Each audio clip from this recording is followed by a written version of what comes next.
नमस्ते दोस्तों। स्वागत है आपका लिसन गुड थिंक गुड पर।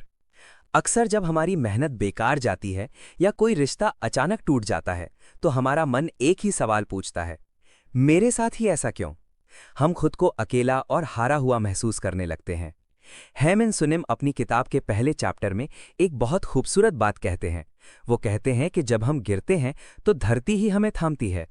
इसका मतलब है कि जब चीजें आपके हिसाब से नहीं हो रही होती तो वो असल में आपको कुछ नया सिखाने के लिए तैयार कर रही होती हैं। लेखक हमें बताते हैं कि जब लाइफ में डेड एंड आए तो जबरदस्ती धक्का देने के बजाय थोड़ा रुकना सीखें। अपनी उन भावनाओं को महसूस करें जिन्हें आप छुपा रहे हैं, चाहे वो गुस्सा हो या उदासी। याद रखिए, जब तक आप ये स्वीकार नहीं करेंगे कि हाँ, मैं अभी परेशान हूं, तब तक आप उस परेशानी से बाहर नहीं निकल पाएंगे। तो दोस्तों, चलिए शुरू करते हैं पहले अध्याय से। Chapter 1, when things don't go your way. जब चीजें आपके हिसाब से ना हों। हम सब अपनी जिंदगी का एक ब्लूप्रिंट तैयार करके रखते हैं। हम सोचते हैं कि 25 की उम्र तक नौकरी लग जाएगी, 28 तक शादी हो जाएगी और फिर सब कुछ हैप्पीली एवर आफ्टर होगा। लेकिन हकीकत क्या है? हकीकत वो मोड़ है जहां जिंदगी हमारे ब्लूप्रिंट को फाड़ कर फेंक देती है। जब आपको वो प्रमोशन नहीं मिलता जिसके आप हकदार थे, या वो इंसान आपको छोड़कर चला जाता है जिसके साथ आपने पूरी जिंदगी सोची थी, तो जो पहली चीज हमें महसूस होती है वो है डिसअपॉइंटमेंट, निराशा। लेखक हेमन सुनिम यहाँ एक बहुत बड़ी गलती की ओर इशारा करते हैं। हम अक्सर अपनी निराशा को दबाने की कोशिश करते हैं। हम दुनिया के सामने स्ट्रांग दिखने का नाटक करते हैं। लेकिन लेखक कहते हैं, डोंट फाइट द फीलिंग। अपनी उदासी से लड़िए मत। अगर आपको रोना आ रहा है तो रो लीजिए। अगर आप खालीपन महसूस कर रहे हैं तो उसे महसूस कीजिए, क्योंकि जिस चीज को आप दबाते हैं वो और भी ताकतवर होकर वापस आती है। क्या आपने कभी समंदर की लहरों को देखा है? जब तूफान आता है तो लहरें ऊंची उठती हैं और किनारे से टकराती हैं। हमारी भावनाएं, गुस्सा, जलन, दुख बिल्कुल उन लहरों की तरह हैं। दोस्तों, चलिए इस अध्याय को एक छोटी सी कहानी से शुरू करते हैं। एक बार एक लकड़हारा जंगल में लकड़ियां काट रहा था। तभी अचानक उसके हाथ से उसकी कुल्हाड़ी छूटकर एक गहरी दलदल में गिर गई। वो उसकी इकलौती कुल्हाड़ी थी जिससे उसकी रोजी रोटी चलती थी। उसने बहुत कोशिश की, हाथ पैर मारे, लेकिन दलदल इतनी गहरी थी कि कुल्हाड़ी गायब हो गई। वो वहीं किनारे बैठकर फूट फूट कर रोने लगा। उसे लगा उसकी जिंदगी खत्म हो गई। वो अपनी किस्मत को कोसने लगा। तभी वहां से एक साधु गुजरे। साधु ने उससे एक ऐसी बात कही जो इस पूरी किताब का सार है। साधु ने कहा, बेटा, कुल्हाड़ी दलदल में गिरी है, तेरी जिंदगी में नहीं। तू कुल्हाड़ी को देख रहा है पर उस लकड़ी को नहीं देख रहा जिससे तू एक नई कुल्हाड़ी का हत्था बना सकता है। यही होता है हमारे साथ। जब कोई चीज हमारे हिसाब से नहीं होती तो हम उस खोई हुई कुल्हाड़ी के गम में इतने डूब जाते हैं कि हमारे पास जो बचा है हम उसे देख ही नहीं पाते। सुनिम हमें एक ऑब्जर्वेशन टेक्निक सिखाते हैं। वो कहते हैं कि अपनी भावनाओं को मैं मत कहिए। ये मत कहिए कि मैं दुखी हूं, बल्कि ये कहिए कि मैं अभी दुख की लहर को महसूस कर रहा हूं। जब आप कहते हैं मैं दुखी हूं तो आप खुद को उस दुख के साथ जोड़ लेते हैं। लेकिन जब आप उसे एक लहर की तरह देखते हैं तो आपको पता होता है कि ये लहर आएगी, किनारे से टकराएगी और फिर वापस चली जाएगी। आप वो समंदर हैं जो स्थिर है और भावनाएं सिर्फ ऊपरी हलचल हैं। जरा सोचिए, क्या आपकी जिंदगी में कोई ऐसा दुख था जो 5 साल पहले आपको लगा था कि कभी खत्म नहीं होगा? आज वो दुख कहाँ है? वो लहर गुजर चुकी है। आज की मुश्किल भी बस एक लहर है। लेखक कहते हैं कि हम अपनी वर्थ यानी अपनी कीमत को अपनी अचीवमेंट से जोड़ देते हैं। अगर हम सफल हैं तो हम खुद को कीमती समझते हैं। अगर हम विफल हैं तो हम खुद को बेकार मानने लगते हैं। हेमन सुनिम कहते हैं, you are not your failures. आप अपनी नाकामियों से कहीं बढ़कर हैं।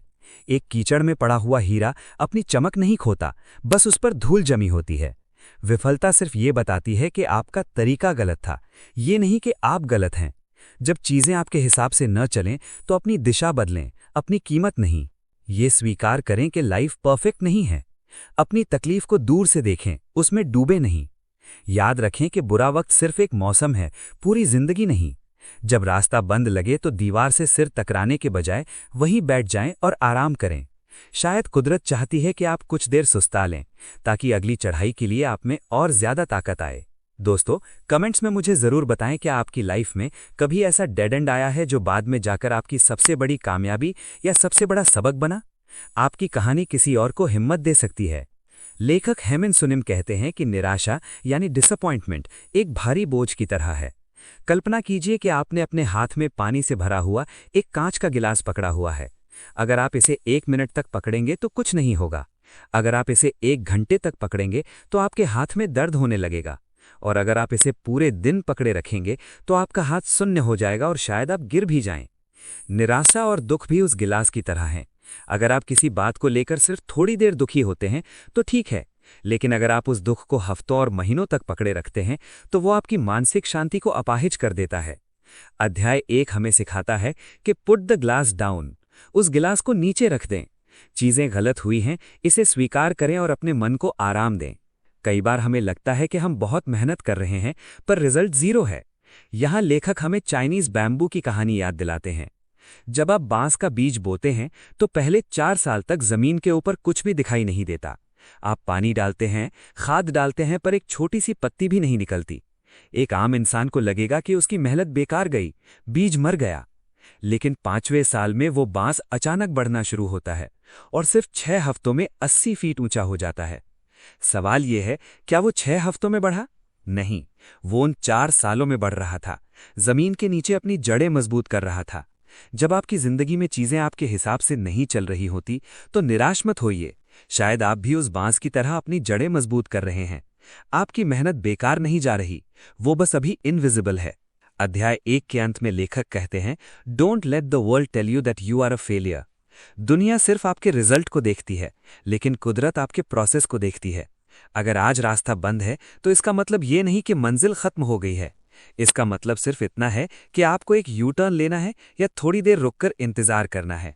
याद रखिए, मिट्टी में दबने के बाद ही बीज एक विशाल पेड़ बनता है।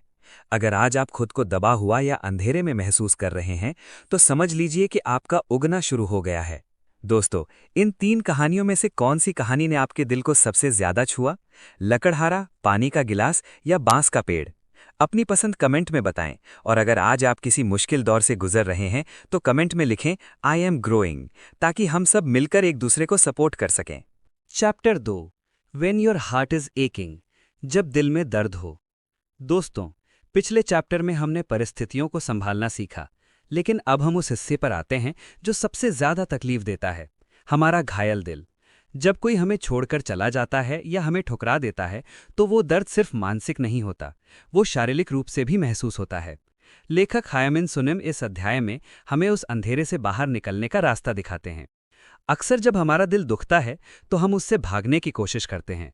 हम खुद को काम में व्यस्त कर लेते हैं या शराब और दूसरी चीज़ों का सहारा लेते हैं ताकि हमें वो दर्द महसूस ना हो। लेकिन लेखक कहते हैं कि दर्द से भागना उसे और बढ़ाना है। अगर आपको चोट लगी है तो उसे दबाने से इन्फेक्शन बढ़ेगा। ठीक वैसे ही अपने दुख को स्वीकार करें। अगर आपको रोना आ रहा है तो कमरे का दरवाज़ा बंद करें और जी भर कर रो लें। आंसू बहाना कमजोरी नहीं, बल्कि दिल को साफ करने की एक प्राकृतिक प्रक्रिया है। जब आप दर्द को महसूस करने की अनुमति देते हैं तभी वो आपके शरीर से बाहर निकलना शुरू होता है। कल्पना कीजिए एक सुंदर तालाब की जिसमें अचानक किसी ने ढेर सारी मिट्टी डाल दी है। अब पानी गंदा और मटमैला हो गया है। आप घबराकर उस पानी में हाथ मारते हैं ताकि मिट्टी को बाहर निकाल सकें, लेकिन आपके हाथ मारने से मिट्टी और ज्यादा घुल जाती है और पानी और भी गंदा हो जाता है। साधु हायमिन सुनिम कहते हैं कि हमारा दुखी मन भी उस तालाब की तरह है। जब दिल टूटता है तो हम उसे ठीक करने के लिए पागलों की तरह हाथ पैर मारते हैं। हम खुद से सवाल पूछते हैं, पुरानी यादों को कुरेदते हैं और इस चक्कर में दर्द कम होने के बजाय और बढ़ जाता है। तालाब को साफ करने का इकलौता तरीका है उसे बिल्कुल शांत छोड़ देना। जब आप शांत होकर बैठ जाते हैं तो मिट्टी अपने आप नीचे बैठने लगती है और पानी फिर से साफ हो जाता है। जब दिल दुखे तो उसे जबरदस्ती ठीक करने की कोशिश ना करें, बस उसे कुछ समय के लिए शांत छोड़ दें। रिजेक्शन आपकी कीमत तय नहीं करता। Rejection is not your value. Rejection सबसे ज्यादा इसलिए चुभता है क्योंकि हम उसे अपनी काबिलियत से जोड़ लेते हैं। हमें लगता है कि अगर किसी ने हमें पसंद नहीं किया तो शायद हम में ही कोई कमी है। सुनिम यहाँ एक बहुत गहरी बात कहते हैं कि अगर कोई आपको पसंद नहीं करता तो इसका मतलब सिर्फ ये है कि आपकी और उनकी पसंद मेल नहीं खाती। इसका मतलब ये नहीं कि आप कीमती नहीं हैं। सोचिए, एक हीरा अगर किसी ऐसे इंसान के हाथ लग जाए जो सिर्फ पत्थर की पहचान रखता हो तो वो उसे फेंक देगा। इसमें गलती हीरे की नहीं बल्कि उस पारखी की है। इसलिए किसी और की राय को अपना सच मत बनाइए। जापान में एक बहुत पुरानी कला है जिसे किंसुगी कहते हैं। जब कोई कीमती मिट्टी का बर्तन टूट जाता है तो जापानी लोग उसे फेंकते नहीं हैं, बल्कि वो उन दरारों को सोने यानी गोल्ड से भर देते हैं। मरम्मत के बाद वो बर्तन पहले से भी ज्यादा खूबसूरत और कीमती हो जाता है। लेखक कहते हैं कि आपका घायल दिल भी उस बर्तन की तरह है। रिजेक्शन या ब्रेकअप के बाद आपको लग सकता है कि आप टूट गए हैं और अब आपकी कोई कीमत नहीं रही। लेकिन सुनिम कहते हैं कि आपकी दरारें यानी स्कार्स आपकी शर्म नहीं, बल्कि आपकी ताकत हैं। जिस इंसान ने दर्द सहा है और फिर खुद को संवारा है, उसके व्यक्तित्व में एक अलग ही चमक और गहराई आ जाती है, जो एक परफेक्ट इंसान में कभी नहीं हो सकती। समय के साथ धीरज रखें। Patience with time. अक्सर लोग कहते हैं कि वक्त हर जख्म भर देता है। सुनिम कहते हैं कि ये सच है, लेकिन वक्त तभी काम करता है जब आप उसे काम करने देते हैं। दिल के घाव भरने में वक्त लगता है और हर किसी की हीलिंग की गति अलग अलग होती है। खुद को ये कहने के बजाय कि मुझे अब तक ठीक हो जाना चाहिए था, खुद को समय दें। जैसे एक टूटा हुआ पैर जुड़ने में हफ्तों लेता है, वैसे ही एक टूटा हुआ दिल भी जुड़ने में समय मांगता है। अपनी भावनाओं के साथ जबरदस्ती मत कीजिए। एक बार एक शिष्य ने अपने गुरु से पूछा, गुरुदेव, जब कोई छोड़कर जाना चाहता है तो उसे कैसे रोकूं? मुझे बहुत दर्द हो रहा है। गुरु ने पास पड़ी थोड़ी रेत उठाई और शिष्य से कहा, इसे अपनी मुट्ठी में जोर से भींच लो। शिष्य ने जैसे ही मुट्ठी कसी, रेत उंगलियों के बीच से फिसलकर बाहर गिरने लगी। फिर गुरु ने कहा, अब अपनी हथेली को खुला रखो। अब रेत का एक एक कण हथेली पर टिका रहा। हाइमिन सुनिम समझाते हैं कि रिश्ते और लोग रेत की तरह होते हैं। जब आप उन्हें जोर से पकड़ने की कोशिश करते हैं तो वो उतनी ही तेजी से फिसलते हैं। दिल का दर्द अक्सर इसलिए होता है क्योंकि हम उस इंसान को जाने नहीं देना चाहते जो पहले ही जा चुका है। अपनी हथेली खुली रखिए। जो आपका है वो टिका रहेगा और जो आपका नहीं है उसे बह जाने दीजिए। यादों के साथ कैसे जिएं? Dealing with memories. लेखक एक बहुत ही व्यावहारिक सलाह देते हैं। वो कहते हैं कि जब पुरानी यादें सताने लगें तो उन्हें रोकने की कोशिश ना करें, बस उन्हें बादलों की तरह आता और जाता हुआ देखें। एक पुरानी टेक्निक यहाँ बहुत काम आती है, दी एम्प्टी चेयर टेक्निक। अगर आप किसी से बहुत कुछ कहना चाहते थे लेकिन कह नहीं पाए, तो एक खाली कुर्सी के सामने बैठकर वो सारी बातें कह दें। अपने मन के गुबार को बाहर निकालें। जब तक भावनाएं आपके अंदर बंद रहेंगी, वो जहर बनेंगी। उन्हें कागज पर लिखें या बोलकर निकाल दें। खुद को नया प्यार दें। Self love as medicine. इस अध्याय का सबसे सुंदर संदेश यह है कि जब कोई दूसरा आपको प्यार देना बंद कर दे, तो वो समय है जब आपको खुद को सबसे ज्यादा प्यार देना चाहिए। अच्छी चीजें खाएं, अच्छी जगहों पर जाएं और उन दोस्तों के साथ रहें जो आपकी कद्र करते हैं। रिजेक्शन के बाद हम अक्सर खुद को सजा देने लगते हैं, जबकि उस वक्त हमें खुद की सबसे ज्यादा नर्सिंग करने की जरूरत होती है। अपने घायल दिल के साथ वैसे ही पेश आएं जैसे आप एक घायल छोटे बच्चे के साथ आते हैं। कल्पना कीजिए कि आपके आंगन में एक छोटा सा पक्षी गिरा हुआ है जिसका पंख टूटा हुआ है। आप क्या करेंगे? क्या आप उसे डांटेंगे कि वो उड़ क्यों नहीं पा रहा? क्या आप उसे कोसेंगे कि वो कमजोर है? नहीं, आप उसे सहलाएंगे, उसे पानी पिलाएंगे और उसे आराम करने देंगे। लेखक कहते हैं कि आपका घायल दिल भी उस छोटे पक्षी की तरह है। जब आप उदास होते हैं तो खुद को कोसना बंद करें कि मैं इतना कमजोर क्यों हूं या मैं आगे क्यों नहीं बढ़ पा रहा। उस वक्त खुद को वही प्यार और दया दीजिए जो आप उस घायल पक्षी को देते। खुद के प्रति कोमल होना ही हीलिंग की शुरुआत है। भावनाओं को बहने दें। दुख को दबाना उसे और गहरा करना है। आप पर्याप्त हैं। You are enough. किसी एक इंसान का जाना आपकी जिंदगी की कहानी का अंत नहीं है। करुणा का अभ्यास करें। खुद को कोसना बंद करें और खुद के सबसे अच्छे दोस्त बनें। दोस्तों, क्या कभी आपका दिल इस तरह टूटा है कि आपको लगा कि अब कभी कुछ ठीक नहीं होगा? कमेंट्स में हार्ट इमोजी भेजें अगर आप उस दर्द से बाहर आ चुके हैं या आने की कोशिश कर रहे हैं। याद रखिए, आपकी कहानी अभी खत्म नहीं हुई है। ये तो बस एक नया मोड़ है। दोस्तों, क्या आपके साथ कभी ऐसा हुआ है कि आप बहुत काम कर रहे हैं लेकिन फिर भी आपको लग रहा है कि आप कहीं पहुंच नहीं रहे? सुबह उठने का मन नहीं करता और जो चीजें पहले खुशी देती थी, अब उनमें कोई दिलचस्पी नहीं रही। लेखक हाइमिन सुनिम कहते हैं कि ये आपके आलस की निशानी नहीं है, बल्कि ये इस बात का संकेत है कि आपकी आत्मा थक चुकी है। इस अध्याय में हम सीखेंगे कि इस बर्नआउट की स्थिति से बाहर कैसे आना है। बर्नआउट को पहचानना। Recognising burnout. सुनिम कहते हैं कि बर्नआउट तब होता है जब हम अपनी क्षमता से ज्यादा देते हैं और बदले में खुद को कुछ नहीं देते। हम एक मशीन की तरह चलते रहते हैं और भूल जाते हैं कि हमारे मन को भी ईंधन यानी फ्यूल की जरूरत होती है। अध्याय 3 हमें याद दिलाता है कि your productivity is not your worth, यानी आपकी कीमत इस बात से तय नहीं होती कि आपने आज कितने काम पूरे किए। अगर आप थके हुए हैं तो इसका मतलब है कि अब आपको इनपुट की ज़रूरत है, चाहे वो नींद हो, मौन हो या प्रकृति के साथ समय बिताना हो। एक व्यापारी के पास 2 घोड़े थे। एक घोड़ा बहुत तेज दौड़ता था और कभी नहीं रुकता था। व्यापारी उस पर गर्व करता और उसे और ज्यादा सामान लादकर दूर दूर तक भेजता। दूसरा घोड़ा थोड़ा धीमा था। वो रुक रुक कर घास खाता, ठंडी हवा का मजा लेता और फिर आगे बढ़ता। कुछ साल बाद वो तेज घोड़ा अचानक बीच रास्ते में गिर पड़ा और फिर कभी खड़ा नहीं हो पाया। उसका शरीर पूरी तरह थक चुका था। लेकिन वो धीमा घोड़ा अभी भी स्वस्थ था और मजे से अपना काम कर रहा था। हाइमेन सुनिम कहते हैं कि हम अक्सर उस तेज घोड़े की तरह बनना चाहते हैं। हम सोचते हैं कि बिना रुके काम करना ही सफलता है, लेकिन बर्नआउट हमें याद दिलाता है कि अगर हम रुकना नहीं सीखेंगे तो हम चलना भी भूल जाएंगे। रुकना कमजोरी नहीं, बल्कि लंबी यात्रा के लिए खुद को तैयार करना है। ना कहने की शक्ति, the power of saying no. Burnout का एक बहुत बड़ा कारण है सबको खुश करने की कोशिश करना। हम ना नहीं कह पाते क्योंकि हमें लगता है कि लोग हमें बुरा समझेंगे। लेखक यहाँ एक बहुत बड़ी सीख देते हैं कि जब आप किसी और को हाँ कह रहे होते हैं तो सुनिश्चित करें कि आप खुद को ना नहीं कह रहे। अगर कोई काम आपकी मानसिक शांति छीन रहा है तो उसे विनम्रता से मना करना आपकी जिम्मेदारी है। अपनी ऊर्जा की रक्षा करना स्वार्थ नहीं, बल्कि आत्मसम्मान है। एक बार एक प्रोफेसर अपनी क्लास में पानी से भरा एक गिलास लेकर खड़े हुए। उन्होंने छात्रों से पूछा कि इस गिलास का वजन कितना होगा। छात्रों ने अलग अलग जवाब दिए। प्रोफेसर मुस्कुराए और बोले, इसका वजन मायने नहीं रखता, मायने ये रखता है कि मैं इसे कितनी देर तक पकड़ कर रखता हूँ। अगर मैं इसे 1 मिनट पकड़ूं तो ये हल्का है, अगर मैं इसे 1 घंटा पकड़ूं तो मेरे हाथ में दर्द होगा, और अगर मैं इसे पूरा दिन पकड़ कर रखूं तो मेरा हाथ सुन्न हो जाएगा और गिलास नीचे गिर जाएगा। हमारी जिम्मेदारियां और तनाव भी इसी गिलास की तरह हैं। अगर आप इन्हें थोड़ी देर सोचें तो ठीक है, लेकिन अगर आप इन्हें 24 घंटे अपने दिमाग पर लाद कर रखेंगे तो आप बर्नआउट का शिकार हो जाएंगे। लेखक कहते हैं कि दिन में कई बार उस गिलास को नीचे रखना, यानी पुट द ग्लास डाउन सीखें। छोटी खुशियों की तलाश, सीकिंग स्मॉल हैप्पीनेसेस। जब जिंदगी बहुत भारी लगने लगे तो बड़े लक्ष्यों को छोड़ दें और बहुत छोटी चीजों में खुशी ढूंढें। हाइमेन सुनिम इसे स्मॉल सक्सेसेस कहते हैं। खिड़की से बाहर चिड़ियों को देखना, अपनी पसंद की चाय का एक प्याला पीना, या सिर्फ 10 मिनट के लिए धूप में बैठना। अक्सर हम बड़ी खुशी के इंतजार में जीना भूल जाते हैं, लेकिन सच तो ये है कि छोटी खुशियों का योग ही एक सुखी जीवन बनाता है। जब आप बर्नआउट महसूस करें तो खुद से पूछें कि आज छोटी सी कौन सी चीज मुझे थोड़ी सी मुस्कुराहट दे सकती है।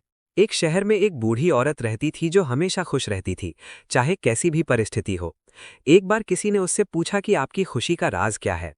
उसने अपनी जेब से कुछ सफेद मोती निकाले और कहा, जब भी मेरे साथ कुछ भी छोटा सा अच्छा होता है, जैसे किसी बच्चे की मुस्कुराहट, एक अच्छा गाना या खिड़की से आती ठंडी हवा, तो मैं एक मोती अपनी दाई जेब से निकालकर बाईं जेब में डाल लेती हूँ। शाम को मैं उन मोतियों को गिनती हूँ और मुझे एहसास होता है कि आज मेरी जिंदगी में कितनी सारी खुशियां थीं। बर्नआउट में हम बड़ी खुशियों का इंतजार करते हैं और थक जाते हैं। सुनिम कहते हैं कि अपनी बाईं जेब को छोटी छोटी खुशियों के मोतियों से भरिए। एक गर्म चाय की चुस्की या 5 मिनट का मौन भी आपकी थकी हुई आत्मा को फिर से जिंदा कर सकता है। मल्टीटास्किंग का जाल, द ट्रैप ऑफ मल्टीटास्किंग। हम सोचते हैं कि एक साथ 4 काम करने से हम ज्यादा सफल होंगे, लेकिन सुनिम कहते हैं कि मल्टीटास्किंग हमारे दिमाग को बिखेर देती है। ये हमें अंदर से खोखला और थका हुआ बना देती है। अध्याय 3 हमें सिंगल टास्किंग की सलाह देता है। जब आप खाना खाएं तो सिर्फ खाना खाएं, जब आप चल रहे हों तो सिर्फ चलने का आनंद लें। जब आप अपने मन को अभी प्रेजेंट मोमेंट में ले आते हैं तो बर्नआउट की थकान कम होने लगती है। विश्राम का वास्तविक अर्थ, the real meaning of rest. लेखक कहते हैं कि आराम करने का मतलब सिर्फ बिस्तर पर लेटना नहीं है। असली आराम तब होता है जब आप भविष्य की चिंता और अतीत के पछतावे को छोड़ देते हैं। यदि आप लेटे हुए भी काम के बारे में सोच रहे हैं तो आप आराम नहीं कर रहे। सच्चा विश्राम तब है जब आप खुद को ये अनुमति देते हैं कि अभी मुझे कुछ भी साबित करने की जरूरत नहीं है। जब बाज बूढ़ा होने लगता है तो उसके पंख भारी हो जाते हैं और उसकी चोंच मुड़ जाती है। वो उड़ नहीं पाता और शिकार नहीं कर पाता। उस वक्त उसके पास 2 रास्ते होते हैं, या तो वो हार मान ले या फिर एक दर्दनाक प्रक्रिया से गुजरे। वो ऊंची पहाड़ी पर जाता है, अपनी पुरानी चोंच को पत्थर पर मार मार कर तोड़ देता है और अपने पुराने पंखों को उखाड़ देता है। कुछ समय बाद उसकी नई चोंच और नए पंख आते हैं और वो फिर से शान से उड़ता है। बर्नआउट का समय आपके लिए वही ऊंची पहाड़ी है। ये समय है अपनी पुरानी आदतों, हाँ कहने की मजबूरी और हद से ज्यादा काम के बोझ को झाड़ देने का। खुद को नया बनाने के लिए आपको थोड़ा समय एकांत में बिताना ही होगा। इस अध्याय के मुख्य संदेश। ब्रेक लेना जरूरी है। एक कुल्हाड़ी को तेज करने के लिए उसे चलाना रोकना पड़ता है। खुद के प्रति दयालु रहें, अपनी सीमाओं को पहचानें और उनका सम्मान करें। छोटी खुशियों को अहमियत दें। जिंदगी सिर्फ बड़े लक्ष्यों के बारे में नहीं है।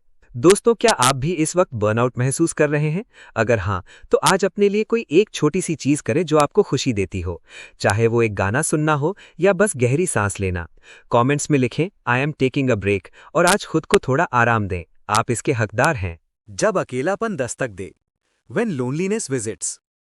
दोस्तों, आज के दौर में हम सोशल मीडिया के जरिए हजारों लोगों से जुड़े हैं, लेकिन फिर भी हम पहले से कहीं ज्यादा अकेला महसूस करते हैं। हम अक्सर अकेलेपन से डरते हैं और उसे दूर करने के लिए शोर या भीड़ का सहारा लेते हैं। लेकिन हाय मिन सुनिम कहते हैं कि loneliness is the hunger for connection. अकेलापन जुड़ाव की भूख है। इस अध्याय में हम सीखेंगे कि इस एहसास को अपना दोस्त कैसे बनाएं। अकेलेपन और एकांत में अंतर, लोनलीनेस वर्सेस सॉलिट्यूड। लेखक सबसे पहले एक बहुत जरूरी फर्क समझाते हैं। अकेलापन, लोनलीनेस, वो दर्द है जब हमें लगता है कि हमें कोई समझता नहीं या हमारे पास कोई नहीं है। लेकिन एकांत, सॉलिट्यूड, वो स्थिति है जब हम अपनी मर्जी से अकेले होते हैं और खुद की कंपनी का आनंद लेते हैं। सुनिम कहते हैं कि जब आप अकेलेपन से भागते हैं तो वो आपको डराता है, लेकिन जब आप अकेले बैठने का अभ्यास करते हैं तो वही अकेलापन एकांत या सॉलिट्यूड में बदल जाता है। एकांत में ही हमें वो आवाज सुनाई देती है जो शोर में दब गई थी, हमारी अपनी आत्मा की आवाज। भारत के प्राचीन ग्रंथों में कहानी आती है कस्तूरी मृग की। उस हिरण की नाभि में कस्तूरी होती है, जिसकी खुशबू बहुत ही दिव्य और सुहावनी होती है। वो हिरण उस खुशबू से पागल होकर पूरे जंगल में इधर उधर भागता है। वो झाड़ियों में, गुफाओं में और पेड़ों के पीछे उस खुशबू को ढूंढता है, पर उसे वो कहीं नहीं मिलती। वो थक कर उदास हो जाता है कि कोई उसे वो खुशबू क्यों नहीं दे रहा। अंत में जब वो थक कर शांत बैठता है और अपनी गर्दन नीचे झुकाता है, तो उसे एहसास होता है कि वो अद्भुत खुशबू कहीं बाहर से नहीं, बल्कि उसके अपने अंदर से आ रही थी। हाइमेन सुनिम कहते हैं कि हम भी उस हिरण की तरह हैं। हम प्यार, अपनापन और जुड़ाव बाहर के लोगों में ढूंढते हैं, और जब नहीं मिलता तो अकेला महसूस करते हैं। लेकिन जिस दिन आप शांत होकर अपने अंदर झांकेंगे, आपको एहसास होगा कि सबसे गहरा जुड़ाव आपके अपने साथ है। जब आप खुद से जुड़ जाते हैं तो अकेलापन एकांत या सॉलिट्यूड बन जाता है। खुद का सबसे अच्छा दोस्त बनना। अक्सर हम दूसरों से वो प्यार और ध्यान मांगते हैं जो हम खुद को नहीं दे पाते। लेखक कहते हैं कि अगर आप अकेले होने पर बोर या दुखी महसूस करते हैं, तो इसका मतलब है कि आप बुरी संगत में हैं, यानी आपकी खुद के साथ संगत अभी ठीक नहीं है। अध्याय 4 हमें सिखाता है कि be the person you are looking for. वो इंसान खुद बने जिसकी तलाश आप दूसरों में कर रहे हैं। जब आप खुद को पसंद करने लगते हैं तो अकेले रहना एक सजा नहीं, बल्कि एक उपहार यानी गिफ्ट बन जाता है। फिर आप इसलिए लोगों से नहीं जुड़ते क्योंकि आप खाली हैं, बल्कि इसलिए जुड़ते हैं क्योंकि आपके पास प्यार बांटने के लिए बहुत कुछ है। एक कौवा बहुत प्यासा था और अकेला एक निर्जन स्थान पर उड़ रहा था। उसे एक घड़ा दिखा जिसमें बहुत कम पानी था। पहले तो वो दुखी हुआ कि वो अकेला है और पानी भी कम है। फिर उसने एक एक कंकड़ घड़े में डालना शुरू किया। हर कंकड़ के साथ पानी ऊपर आता गया और अंत में उसने अपनी प्यास बुझा ली। लेखक यहाँ एक गहरा संदेश देते हैं। वो घड़ा आपका मन है और कंकड़ आपकी छोटी छोटी आत्म देखभाल की आदतें हैं। जब आप अकेले होते हैं तो दुखी होने के बजाय अपने मन के घड़े में अच्छी किताबें, शांतिपूर्ण विचार और आत्म प्रेम के कंकड़ डालें। जैसे जैसे आपका आंतरिक घड़ा भरेगा, आपका अकेलापन प्यास की तरह बुझ जाएगा। आपको किसी दूसरे के पास जाने की जरूरत नहीं पड़ेगी। जुड़ाव की गहराई, फाइंडिंग ट्रू कनेक्शन। हम सोचते हैं कि बहुत सारे दोस्त होने से अकेलापन मिट जाएगा, पर ऐसा नहीं है। सुनिम कहते हैं कि असली जुड़ाव क्वांटिटी में नहीं, क्वालिटी में है। अकेलापन तब दूर होता है जब कोई एक इंसान हमें गहराई से सुनता और समझता है। लेकिन उससे भी पहले हमें दूसरों को सुनना सीखना होगा। जब आप किसी और के दुख को सुनते हैं या किसी की मदद करते हैं, तो आपका अपना अकेलापन गायब हो जाता है। सेवा और करुणा, कंपैशन, अकेलेपन का सबसे बड़ा इलाज है। एक बार एक बूढ़ा बढ़ई कारपेंटर अपने काम से रिटायर होकर एक नदी के किनारे अकेले रहने लगा। गांव वाले उसे देखकर तरस खाते और कहते बेचारा बूढ़ा कितना अकेला है। एक दिन एक युवक उसके पास गया और पूछा, बाबा आपको इस अकेलेपन में डर नहीं लगता? बढ़ई मुस्कुराया और नदी की ओर इशारा करके बोला, बेटा मैं अकेला कहाँ हूँ। ये नदी मेरे साथ बात करती है, ये पक्षी मुझे गीत सुनाते हैं और ये पेड़ मुझे छाया देते हैं। इंसानों के बीच में अक्सर अकेला महसूस करता था क्योंकि वहाँ शोर बहुत था, पर यहाँ मैं खुद के साथ हूँ, इसलिए मैं कभी अकेला नहीं हूँ।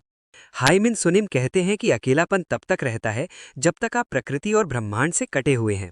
जब आप एक पेड़ या एक पौधे को भी अपना दोस्त बना लेते हैं तो आपको एहसास होता है कि आप इस पूरी कायनात का हिस्सा हैं। एक हिस्सा कभी अकेला नहीं हो सकता। प्रकृति के साथ जुड़ाव। जब आपको लगे कि कोई इंसान आपके साथ नहीं है तो प्रकृति की ओर देखें। हाइमिन सुनिम कहते हैं कि एक पेड़, बहती नदी या ढलता हुआ सूरज भी आपको एक गहरा जुड़ाव महसूस करा सकता है। प्रकृति कभी आपको जज नहीं करती, वो आपको वैसे ही स्वीकार करती है जैसे आप हैं। जब आप प्रकृति के बीच में होते हैं तो आपको एहसास होता है कि आप इस विशाल ब्रह्मांड का हिस्सा हैं और एक हिस्सा कभी अकेला नहीं हो सकता। एक बार एक व्यक्ति ने रात को तालाब के पानी में चंद्रमा का रिफ्लेक्शन देखा।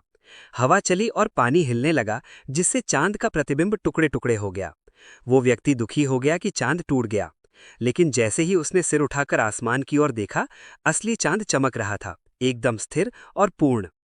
हमारे रिश्ते उस पानी के प्रतिबिंब की तरह हैं। कभी वो टूटते हैं, कभी धुंधले हो जाते हैं, जिससे हमें अकेलापन महसूस होता है।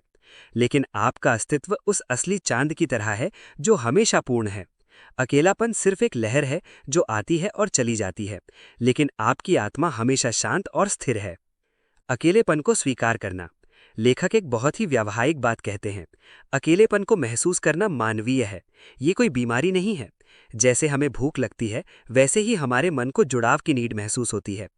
इस एहसास से डरे नहीं, इसे बस एक मेहमान की तरह आने दें। जब आप इसे स्वीकार कर लेते हैं तो इसकी चुभन कम हो जाती है। एकांत का आनंद लें। खुद के साथ समय बिताना अपनी आत्मा को रिचार्ज करना है। आत्मनिर्भर बने, अपनी खुशी के लिए दूसरों पर निर्भरता कम करें। दूसरों की सुने, गहरा जुड़ाव महसूस करने के लिए एक अच्छे श्रोता बने। दोस्तों, क्या आपको भी कभी भीड़ में अकेलापन महसूस हुआ है? कमेंट्स में लिखें अगर आपने ऐसा अनुभव किया है। और आज खुद से एक वादा करें, दिन में 10 मिनट बिना फोन और बिना किसी शोर के सिर्फ खुद के साथ बैठेंगे। कमेंट्स में लिखें, I am my best friend. Chapter 5, जब अनिश्चितता का सामना हो, व्हेन फेसिंग अनसर्टेनिटी।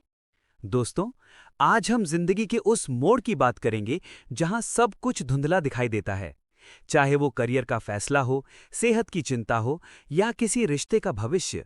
क्या होगा, ये सवाल हमें रातों को सोने नहीं देता। लेखक हाइमिन सुनिम कहते हैं कि अनिश्चितता जिंदगी का हिस्सा है और इससे डरने के बजाय इसे स्वीकार करना ही शांति का मार्ग है। अनिश्चितता के डर को समझना, understanding the fear of unknown. हमारा दिमाग हमेशा सिक्योरिटी ढूंढता है, उसे मालूम रास्तों पर चलना पसंद है। इसीलिए जब भी कुछ नया या अनजाना सामने आता है तो हमारा सर्वाइवल इंस्टिंक्ट जाग जाता है और हमें एंग्जाइटी या चिंता महसूस होने लगती है। लेखक कहते हैं कि अनिश्चितता असल में संभावनाओं का घर है। अगर सब कुछ पहले से तय होता तो जिंदगी में कोई रोमांच या कुछ नया सीखने का मौका ही नहीं होता। जब आपको पता न हो कि आगे क्या है, तो इसका मतलब ये भी है कि वहां कुछ भी अच्छा हो सकता है। कल्पना कीजिए कि आप आधी रात को एक घनी धुंध वाली सड़क पर गाड़ी चला रहे हैं। आपको अपनी कार की हेडलाइट से सिर्फ 10 या 20 फीट आगे का रास्ता ही दिखाई दे रहा है। आपको नहीं पता कि 1 किलोमीटर बाद क्या है, खाई है, मोड़ है या कोई रुकावट। क्या आप डरकर वहीं रुक जाएंगे? नहीं, आप अपनी हेडलाइट्स की रोशनी में जितना दिख रहा है उतना आगे बढ़ते हैं। और जैसे ही आप 10 फीट आगे बढ़ते हैं, आपको अगले 10 फीट का रास्ता अपने आप दिखने लगता है। हाइमिन सुनिम कहते हैं कि जिंदगी भी ऐसी ही है। आपको पूरी जिंदगी का रास्ता एक साथ देखने की जरूरत नहीं है। आपको बस अगले कदम के लिए पर्याप्त रोशनी चाहिए। जैसे जैसे आप छोटे छोटे कदम उठाएंगे, धुंध छटती जाएगी और रास्ता खुलता जाएगा। अभी प्रेजेंट मोमेंट में लंगर डालना। जब भविष्य की चिंता सताए तो हाइमिन सुलिम एक बहुत शक्तिशाली तकनीक बताते हैं, एंकरिंग इन द नाउ। जैसे एक समुद्री जहाज तूफान के बीच अपना लंगर डाल देता है ताकि वो लहरों में बह न जाए, वैसे ही आपको अपना लंगर वर्तमान में डालना होगा। अपनी 5 सेंसेस पर ध्यान दें। अभी आप क्या देख रहे हैं? आपके आसपास कौन सी आवाजें हैं? आपके पैरों के नीचे जमीन का एहसास कैसा है? जब आप वर्तमान में पूरी तरह मौजूद होते हैं तो भविष्य का डर अपने आप कम हो जाता है, क्योंकि डर हमेशा कल में होता है और शांति हमेशा आज में होती है। एक पुराने चीनी किसान का घोड़ा भाग गया। पड़ोसियों ने कहा, कितनी बुरी किस्मत है। किसान ने जवाब दिया, हो सकता है। अगले दिन घोड़ा वापस आ गया और अपने साथ 3 जंगली घोड़े भी ले आया। पड़ोसियों ने कहा, वाह, कितनी अच्छी किस्मत है। किसान ने फिर कहा, हो सकता है। अगले दिन किसान का बेटा उन जंगली घोड़ों को पालतू बनाने की कोशिश में गिर गया और उसकी टांग टूट गई। लोगों ने कहा, ये तो बहुत बुरा हुआ। किसान ने कहा, हो सकता है। कुछ दिनों बाद सेना के लोग गांव आए ताकि युवाओं को जबरदस्ती युद्ध में ले जा सकें, लेकिन टूटी टांग की वजह से किसान के बेटे को छोड़ दिया। लोगों ने कहा, तुम कितने भाग्यशाली हो। किसान ने फिर वही कहा, हो सकता है। ये कहानी हमें सिखाती है कि हम किसी भी घटना को तुरंत बुरा या अनिश्चित मान लेते हैं, क्योंकि हम पूरा चित्र नहीं देख पाते। अनिश्चितता में जो आज बुरा लग रहा है वो कल के लिए वरदान हो सकता है। इसलिए चिंता छोड़कर वक्त पर भरोसा रखें। कंट्रोल करने की जिद छोड़ना, लेटिंग गो ऑफ कंट्रोल। चिंता का सबसे बड़ा कारण है सब कुछ अपने हिसाब से चलाने की कोशिश करना। हम चाहते हैं कि हर चीज हमारे प्लान के मुताबिक हो। अध्याय 5 हमें सिखाता है कि हम सिर्फ बीज बो सकते हैं, फल कब और कैसे आएगा वो कुदरत के हाथ में है। जब आप ये स्वीकार कर लेते हैं कि आप हर चीज को कंट्रोल नहीं कर सकते, तो आपके कंधों से एक बहुत बड़ा बोझ उतर जाता है। ये हार नहीं है, बल्कि भरोसा है, ब्रह्मांड की बुद्धिमत्ता पर भरोसा। एक छोटा सा बीज जब जमीन के नीचे दबता है तो उसके चारों ओर सिर्फ अंधेरा होता है। उसे नहीं पता कि ऊपर सूरज की रोशनी है या नहीं, या वो कभी बाहर निकल पाएगा या नहीं। उसे अपनी सुरक्षा और भविष्य की कोई गारंटी नहीं होती। उसे अपनी पुरानी पहचान शेल को तोड़ना पड़ता है। अगर वो बीज अनिश्चितता से डरकर अपनी खोल न तोड़े तो वो कभी विशाल पेड़ नहीं बन पाएगा। हाइमेन सुनेम कहते हैं कि अनिश्चितता का वो अंधेरा असल में विकास का समय है। जब आप अपनी जिंदगी में अनिश्चित महसूस करें तो समझ लीजिए कि आप अंकुरित होने के करीब हैं। पुराना ढांचा टूट रहा है ताकि कुछ नया जन्म ले सके। चिंता को ऊर्जा में बदलना, transforming anxiety into action. Hymen Shunem कहते हैं कि चिंता और प्लानिंग में फर्क होता है। चिंता आपको एक ही जगह गोल गोल घुमाती है, जबकि योजना आपको आगे बढ़ाती है। अगर आप किसी चीज को लेकर अनिश्चित हैं तो खुद से पूछें, क्या अभी कोई ऐसा छोटा कदम है जो मैं उठा सकता हूं? यदि हां, तो उसे करें। यदि नहीं, तो उस चिंता को अपनी सांसों में छोड़ें। जो ऊर्जा आप डरने में खर्च कर रहे हैं उसे तैयारी में लगाइए। पुराने समय में जब नाविक समुद्र की यात्रा पर निकलते थे तो उनके पास ऐसे मानचित्र होते थे जिनमें कुछ जगहों पर लिखा होता था, यहाँ राक्षस रहते हैं। ये उन जगहों के लिए लिखा जाता था जहां कोई आज तक गया नहीं था। लेकिन जो नाविक उन अनजानी जगहों पर जाने का साहस करते थे, वही नए महाद्वीपों और खजानों की खोज करते थे। जिसे हम डर या अनिश्चितता कहते हैं, असल में वहीं सबसे बड़े अवसर छिपे होते हैं। अगर आप हमेशा सुरक्षित और मालूम रास्तों पर ही चलेंगे तो आप कभी अपनी मंजिल नहीं ढूंढ पाएंगे। अनिश्चितता को खतरे के बजाय खोज की तरह देखें। अनिश्चितता को एक खुला दरवाजा मानें। लेखक एक बहुत ही सुंदर विचार देते हैं। वो कहते हैं कि अनिश्चितता एक खाली कैनवस की तरह है।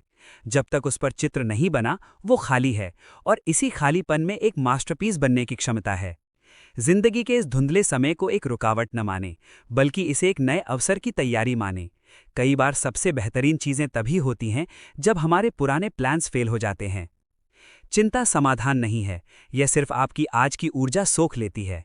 वर्तमान में जिएं, भविष्य की कल्पनाओं से बाहर निकलकर आज के सच को स्वीकारें। भरोसा रखें, जिंदगी ने आपको यहां तक पहुंचाया है तो वो आगे का रास्ता भी जरूर दिखाएगी। दोस्तों, क्या आपके जीवन में भी इस वक्त कोई ऐसी चीज है जिसे लेकर आप अनिश्चित या डरे हुए हैं? कमेंट्स में लिखें, आई ट्रस्ट द प्रोसेस। ये वाक्य सबकॉन्शियस माइंड को ये संदेश देगा कि आप सुरक्षित हैं और सब कुछ सही समय पर ठीक हो जाएगा। चैप्टर 6, जब शांति का अनुभव अभी बाकी हो। दोस्तों, हम सब अपनी जिंदगी में एक ऐसी परफेक्ट मानसिक स्थिति की तलाश कर रहे हैं जहां कोई दुख ना हो, कोई चिंता ना हो। हम सोचते हैं कि जिस दिन हमें ज्ञान मिल जाएगा या हम इनलाइटेंड हो जाएंगे, उस दिन सब ठीक हो जाएगा। लेकिन लेखक हाइमेन सुनेम कहते हैं कि ये तलाश ही हमें अशांत कर रही है। इस अध्याय में हम सीखेंगे कि खुद के साथ तालमेल बिठाकर शांति से कैसे जिएं। खोज को रोक देना, स्टॉपिंग द सर्च। लेखक कहते हैं कि शांति कोई ऐसी मंजिल नहीं है जहां आपको चलकर जाना है। शांति तो आपके अंदर का वो मौन है जो हमेशा मौजूद रहता है। बस हम उसे विचारों के शोर में सुन नहीं पाते। अध्याय 6 हमें सिखाता है कि शांति को पाना नहीं है, बल्कि शांति को होने देना है।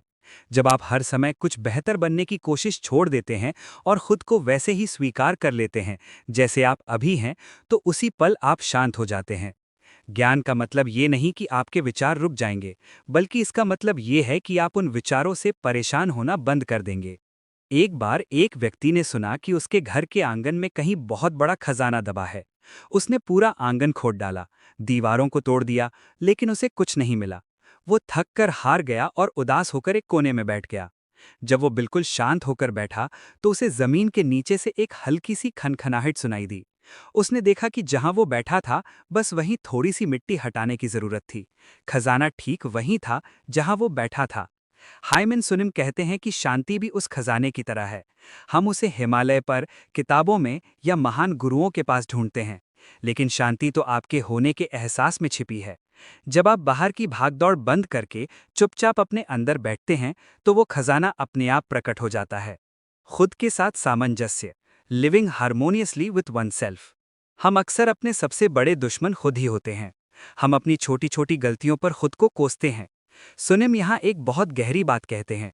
आपका मन एक छोटा बच्चा है। अगर आप एक बच्चे को डराएंगे धमकाएंगे तो वो और शोर मचाएगा। खुद के साथ शांति से रहने का मतलब है अपनी भावनाओं के प्रति दयालु होना। जब आपके मन में गुस्सा या उदासी आए, तो उससे लड़े मत, उसे बस एक अतिथि गेस्ट की तरह देखें। जब आप अपनी हर भावना को बिना जज किए स्वीकार करते हैं, तो आपके अंदर एक गहरा तालमेल यानी हार्मनी पैदा होता है।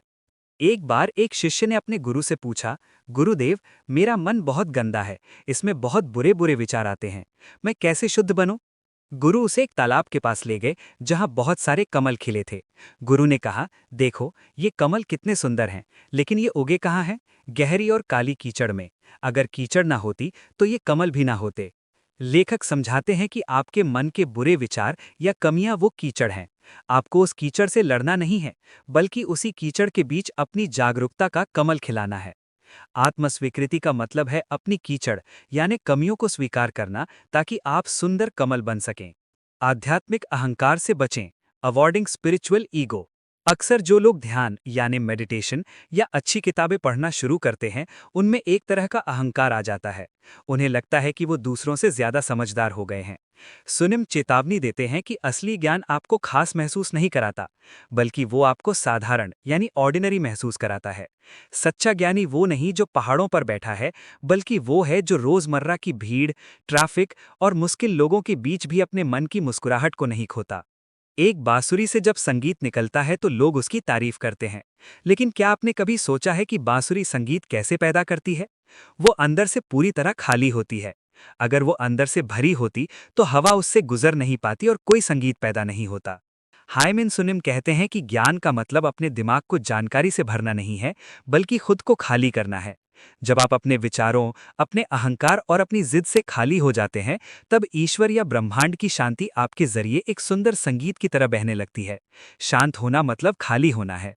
मौन की शक्ति, द पावर ऑफ साइलेंस। अध्याय 6 मौन के महत्व पर जोर देता है। लेखक कहते हैं कि दिन भर में कुछ समय ऐसा निकालें जब आप ना कुछ पढ़ें, ना कुछ सुने और ना कुछ बोलें। मौन वो आईना है जिसमें आपको अपना असली चेहरा दिखाई देता है। जब बाहरी शोर बंद होता है, तब आपके अंदर की इंट्यूशन या अंतरात्मा की आवाज तेज होने लगती है। यही वो आवाज है जो आपको सही रास्ता दिखाती है। एक विद्वान व्यक्ति एक ज़ेन मास्टर के पास गया और उनसे बुद्धत्व मतलब एनलाइटनमेंट के बारे में पूछने लगा। मास्टर ने उसके लिए चाय बनाना शुरू किया। उन्होंने प्याले में चाय डाली और प्याला भरने के बाद भी डालते रहे। चाय मेज और फर्श पर गिरने लगी। वो विद्वान चिल्लाया, रुकिए, प्याला भर चुका है, अब इसमें और नहीं समा सकता। मास्टर मुस्कुराए और बोले, बिल्कुल इस प्याले की तरह आप भी अपने विचारों और राय से इतने भरे हुए हैं कि जब तक आप अपना प्याला खाली नहीं करते, मैं आपको शांति का पाठ कैसे पढ़ा सकता हूँ। हम अक्सर शांति के बारे में अपनी ही धारणाएं लेकर चलते हैं। हम सोचते हैं कि शांति ऐसी होगी या वैसी होगी। लेखक कहते हैं कि अपनी सारी पुरानी धारणाओं को गिरा दीजिए। जो जैसा है उसे वैसा ही देखना ही असली बुद्धिमानी है। सेवा ही परम शांति है, सर्विस एज पीस। लेखक के अनुसार जब हमारा ध्यान सिर्फ मेरे दुख और मेरी शांति पर होता है, तो हम और ज्यादा उलझ जाते हैं। लेकिन जैसे ही हम दूसरों के दुख को कम करने की कोशिश करते हैं, हमारा अपना अहंकार और हमारी अपनी चिंताएं गायब हो जाती हैं। शांति का सबसे छोटा रास्ता है किसी और के चेहरे पर मुस्कुराहट लाना। जब आप निस्वार्थ भाव से कुछ करते हैं तो ब्रह्मांड की शांति अपने आप आपके दिल में उतर आती है। आप अभी पूर्ण हैं। आपको बदलने की जरूरत नहीं है, बस खुद को समझने की जरूरत है। स्वीकृति ही कुंजी है। वर्तमान पल को वैसा ही स्वीकार करें जैसा वो है। करुणा का अभ्यास करें। खुद के प्रति और दूसरों के प्रति दयालु होना ही सबसे बड़ा धर्म है। दोस्तों, क्या आपने कभी महसूस किया है कि जब आप शांति की बहुत ज्यादा कोशिश करते हैं तो आप और परेशान हो जाते हैं? आज से कोशिश करना छोड़ दें और बस 5 मिनट के लिए खुद को जैसा है वैसा ही स्वीकार करें। कमेंट्स में लिखें, आई एक्सेप्ट माई सेल्फ। अपनी अपूर्णता को गले लगाना ही पूर्णता की ओर पहला कदम है। तो दोस्तों, आज हमने हाइमन सुनिम की इस अद्भुत किताब के जरिए जिंदगी के उन 6 पड़ावों को समझा जहां चीजें हमारे हिसाब से नहीं चलती। हमने सीखा कि निराशा जिंदगी का अंत नहीं बल्कि एक नया मोड़ है। आराम करना आलस नहीं बल्कि खुद को फिर से तैयार करना है। मुश्किल लोग हमें सब्र और अपनी सीमाओं की रक्षा करना सिखाते हैं। अकेलापन एक मौका है खुद का सबसे अच्छा दोस्त बनने का। अनिश्चितता ही वो जगह है जहां से नई संभावनाएं जन्म लेती हैं। और अंत में शांति कहीं बाहर नहीं बल्कि इसी पल में खुद को स्वीकार करने में है। जिंदगी हमेशा वैसी नहीं होगी जैसी हम चाहते हैं, लेकिन हम हमेशा वैसे बन सकते हैं जैसी जिंदगी हमें बनाना चाहती है। मजबूत, शांत और करुणा से भरे हुए। याद रखिए, जब एक दरवाजा बंद होता है तो पूरा घर खत्म नहीं होता, बस आपको दूसरे दरवाजे की तलाश करनी होती है। तो अगर इस वीडियो ने आपके दिल को थोड़ी भी राहत पहुंचाई है तो इसे अपने उन दोस्तों के साथ शेयर करें जो शायद इस वक्त किसी मुश्किल दौर से गुजर रहे हों। आपका एक शेयर किसी की डूबती हुई हिम्मत को सहारा दे सकता है। ऐसी ही लाइफ चेंजिंग और रूह को सुकून देने वाली किताबों के लिए हमारे channel listen good think good को सब्सक्राइब करना न भूलें। कमेंट्स में अपना पसंदीदा चैप्टर ये कहानी जरूर शेयर करें। मैं आपसे मिलूंगा अगले वीडियो में एक नई किताब और एक नई सोच के साथ। तब तक के लिए अच्छा सुने, अच्छा सोचें और अपनी जिंदगी